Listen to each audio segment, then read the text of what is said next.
W18 here outside Craven Cottage. Finish Watford 1, Fulham 1. Tim, Yeah. it's a poor result in the end of the day, isn't it? I mean, well, you say it's a poor result. At the end of the day, it's a point away from home in the Premier League. You've got to take it. I would have taken a draw for the game. However, yeah, I can't help but feel a bit disappointed, especially after that first half. We were all over them.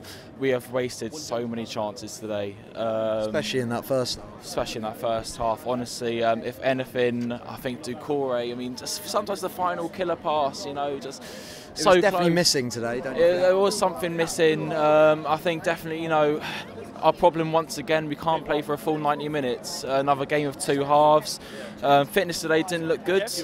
And you know what, my dad said this to me earlier and he was very right about this. It's typical Djukanovic and typical Javi Gracia. You know, Djukanovic had two subs coming on at half time.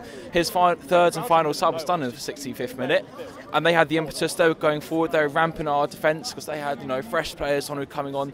We didn't wait to sub Pereira until the 89th minute.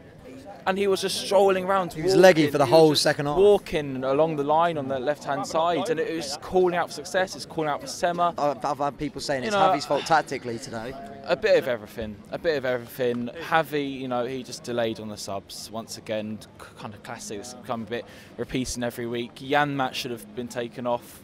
I was surprised, even though Hughes was a bit leggy, I thought if you're bringing on Feminina, Janmaat's playing poorly. Well, the trouble is, I mean, I don't know why he brought on Kiko in right mid instead of right back, because the problem was we weren't having the overlap from defence getting forward, and that was our big trouble. Because all of a sudden, Janmaat, as soon as he got the ball, he wouldn't pass it forward to Kiko or Hughes, then make the run forward. He'd take it and go back to Foster, then get hoofed up, and it was just that constantly, and then they'd get the ball, and you know, we're defending once again. Let's look at the positives today. Man the match or star players? For me, it's definitely Andre Gray. If anything, it's probably the best game he's had in a Watford shirt. I was surprised to see him come off that early. Yeah.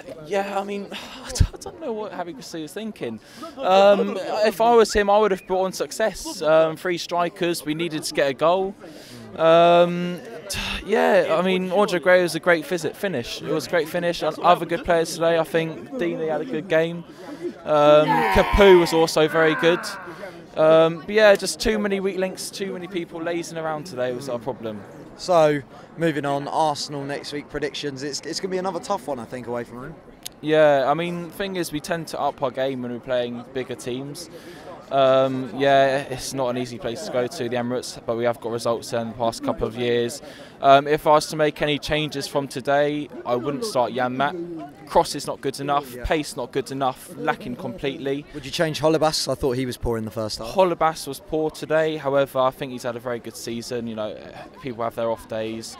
Midfield, I want to see Chalobah maybe next week. He might start on Wednesday night, to be fair. Yeah, full game. True, that is true. We might see Deulofeu potentially. But look, yeah, it is a disappointing result, but we shouldn't be too disheartened. Look, we're still in the top half of the league. We've got a point away from home in the Premier League. Andre Gray had a brilliant match today, so you know, it's just one of them games.